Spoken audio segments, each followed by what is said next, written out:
instinct to care is hardwired into us, especially the instinct to care about children. It is why biologists believe the young of all species share physical qualities we describe as cute.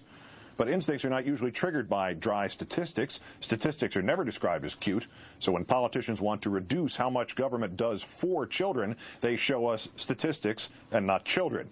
Now the question, what do the same politicians do when one of those children actually puts his own face to those statistics? As you're about to see in our third story tonight, they attack him with a venom unfathomable to nearly all mentally balanced humans. The boy is 12-year-old Graham Frost. We've been chronicling his story in the Worst Persons segments for a while now. Last month, he delivered the Democratic rebuttal to the president's weekly radio address, asking Mr. Bush to sign the new bipartisan extension and expansion of children's health care called S-CHIP. Graham knew about S-CHIP because he and his sister had benefited from it after a 2004 car crash. His sin, according to the right wing, was not dying in that crash. I was in the hospital for 5.5 months, and I needed a big surgery. For a long time after that, I had to go to physical therapy after school to get stronger. Even though I was hurt badly, I was really lucky. My sister and I both were. My parents work really hard and always make sure my sister and I have everything we need. But the hospital bills were huge. We got the help we needed because we had health insurance for us through the CHIP program. Since then, water carriers for Mr. Bush, particularly Rush Limbaugh, have repeated anonymously posted falsehoods about the boy and his family, portraying them as rich parasites, revealing personal private details, including Frost's home address, where his father works, not knowing nor caring, for instance, that Graham and his brain-injured sister attend private schools, but only because of scholarships and government assistance that is related to their injuries. And this man, Senate Republican leader Mitch McConnell, helped to disseminate those lies and personal details to the media. A Democratic spokesman telling ABC News that a journalist discussed getting those details in an email from McConnell's office. Why would he have done that? Because next week, Democrats and the many Republicans who support expanding S-CHIP will try to overturn Mr. Bush's veto. And the right wing is willing to attack one 12-year-old boy to prevent Americans from caring enough about him that they demand that more 12-year-old boys and girls have health insurance as well. Let's turn now to Rachel Maddow, whose program airs weeknights on Air America Radio. Rachel, thanks for your time tonight. Hi, Keith. When the far right warns us we have to sacrifice some of our freedoms, the lives of some of our soldiers, because there are actually people somewhere who are willing to send kids out as suicide bombers, they don't see that they're cousins to those people, do they? That they're willing to attack a 12-year-old boy, post his address online, almost encouraging some psychopath to threaten him or worse?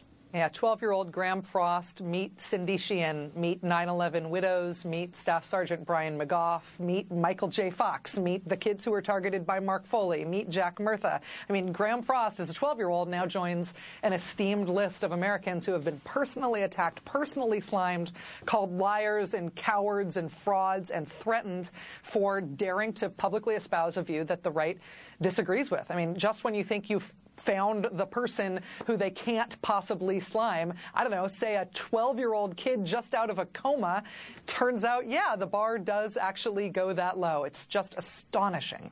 Powerful Republicans, politicians in particular, bolster and benefit from the water carriers like Limbaugh. Why are they not held responsible? Why is the washing of this information prospect and project permitted, especially when McConnell's office is apparently part of this campaign? Why is he not responsible in some sense for these attacks on a kid and his family, which now have included actual death threats against them?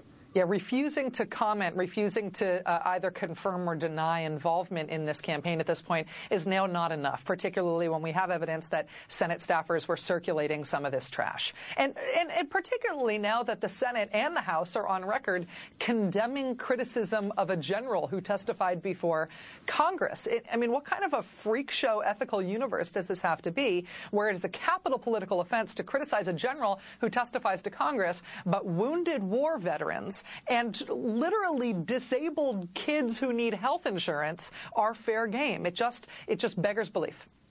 Before Graham ever spoke, the House Republican leader, John Boehner, attacked the Democrats for using kids for political purposes, but Obviously, politicians do this. Republicans do this. As we see from this picture of, I think the tall guy in the middle is John Boehner, surprisingly enough. What is the premise here? That if you use kids to generate a vague mood of wholesomeness, that's okay. But if you say, no, this is where kids are being hurt by policies in effect from Republican government, that's not okay. It's all right if I do it, but don't you dare do anything like it? All right. Silent kids in groups, they're good. But single kids who are allowed to speak, they're very bad.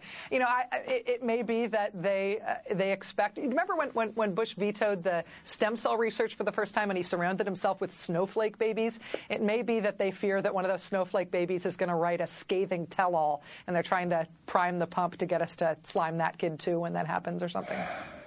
What do you? I asked this question rhetorically in the beginning of the show, but there is something almost inhuman about this, where you do not draw a line, where a Michelle Maulkin can happily report that she's gone to this kid's house and gone to check out why they're lying and to say, if it's the Democrats' fault for putting them out here.